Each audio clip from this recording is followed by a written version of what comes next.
प्रारंभ हो रहा है पितृपक्ष। आखिर कैसे करे अपने पुरखों को शांत, पितृ दोष से कैसे करे अपनी रक्षा, आपको बताएंगे इस वीडियो में, तो बने रहिए हमारे साथ। मित्रों, इस साल 29 सितंबर शुक्रवार से पितृपक्ष का आरंभ हो रहा है। इस दिन पूर्णिमा श्राद्ध और प्रतिपदा श्राद्ध है। साथ ही पितृपक्ष का समापन अगले महीने 14 अक्टूबर को शनिवार के दिन होगा। पंचांग के अनुसार भादो पूर्णिमा 29 सितंबर को दोपहर 3:26 तक है। उसके बाद अश्विन मास की कृष्ण पक्ष की प्रतिपदा तिथि शुरू हो जाएगी, जो 30 सितंबर को दोपहर 12:21 तक है। सवाल यह उठता है कि हिंदू धर्म में पितृपक्ष का इतना विशेष महत्व क्यों? आखिर मृत्यु के बाद मृत व्यक्ति का श्राद्ध किया जाना क्यों बेहद जरूरी माना जाता है? आइए जानते हैं। माना जाता है कि यदि श्राद्ध न किया जाए तो मरने वाले व्यक्ति की आत्मा को मुक्ति नहीं मिलती। वहीं ये भी मान्यता है कि पितृपक्ष के दौरान पितरों का श्राद्ध करने से वो प्रसन्न हो जाते हैं और उनकी आत्मा को शांति मिलती है। पितृ पूजा की प्रथा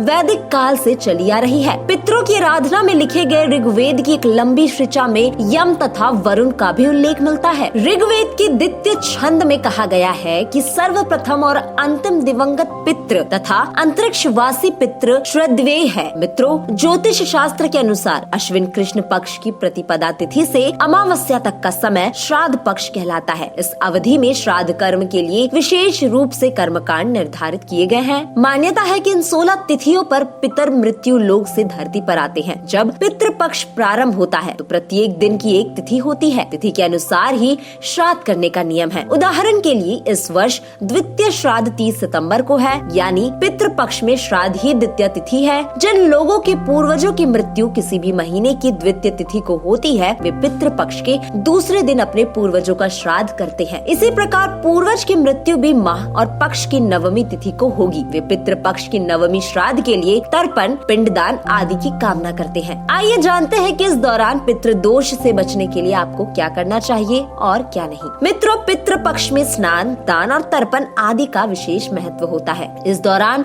श्राद्ध कर्म या पिंडदान आदि किसी जानकार व्यक्ति से ही कराना चाहिए। साथ ही किसी ब्राह्मण या जरूरतमंद को भोजन, धन या वस्त्र का दान करें। ऐसा करने से पितरों का आशीर्वाद मिलता है। श्राद्ध पक्ष में पितरों के अलावा ब्राह्मण, गाय, श्वान और कौवे को भोजन खिलाने की परंपरा है, क्योंकि गाय में सभी देवी देवताओं का वास होता है। वहीं पितृ पक्ष में कुत्ते और कौवे को भी पितृ का रूप माना जाता है, इसलिए उन्हें भोजन खिलाने का विधान है। पितृ पक्ष के दौरान इस बात का खास ध्यान रखने की परंपरा है। मित्रों, श्राद्ध करने के लिए सबसे पहले जिसके लिए श्राद्ध करना है उसकी तिथि का ज्ञान होना जरूरी है। जिस तिथि को मृत्यु हुई हो उसी तिथि को श्राद्ध करना चाहिए। लेकिन कभी कभी ऐसी स्थिति होती है कि हमें तिथि पता नहीं होती, तो ऐसे में अश्विन अमावस्या का दिन श्राद्ध कर्म के लिए श्रेष्ठ होता है, क्योंकि इस दिन सर्व पितृ श्राद्ध योग माना जाता है। दूसरी बात यह भी महत्वपूर्ण है कि आप अपने पितरों का श्राद्ध कहाँ करवा रहे हैं। यदि संभव हो तो गंगा नदी के किनारे पर श्राद्ध कर्म करवाना चाहिए। यदि यह संभव ना हो तो घर पर भी इसे किया जा सकता है। चलिए अब श्राद्ध की मुख्य तिथियां जान लेते हैं। इस साल 29 सितंबर को पूर्णिमा श्राद्ध और प्रतिपदा का श्राद्ध है। फिर द्वितीय श्राद्ध तिथि 30 सितंबर, तृतीय तिथि का श्राद्ध 1 अक्टूबर, चतुर्थी तिथि का श्राद्ध 2 अक्टूबर, पंचमी तिथि श्राद्ध 3 अक्टूबर, षष्ठी तिथि का श्राद्ध 4 अक्टूबर, सप्तमी तिथि का श्राद्ध 5 अक्टूबर, अष्टमी तिथि का श्राद्ध 6 अक्टूबर, नवमी तिथि का श्राद्ध 7 अक्टूबर, दशमी तिथि का श्राद्ध 8 अक्टूबर, एकादशी तिथि का श्राद्ध 9 अक्टूबर, माघ तिथि का श्राद्ध 10 अक्टूबर, द्वादशी तिथि का श्राद्ध 11 अक्टूबर, त्रयोदशी तिथि का श्राद्ध 12 अक्टूबर, चतुर्दशी तिथि का श्राद्ध 13 अक्टूबर और फिर अंत में सर्व पितृ मोक्ष श्राद्ध 14 अक्टूबर को है। मित्रों, हमें उम्मीद है कि आप पितृपक्ष से जुड़े इस वीडियो से संतुष्ट होंगे। धर्म और ज्ञान से जुड़ी ऐसी ही जानकारी के लिए बने रहे हमारे साथ।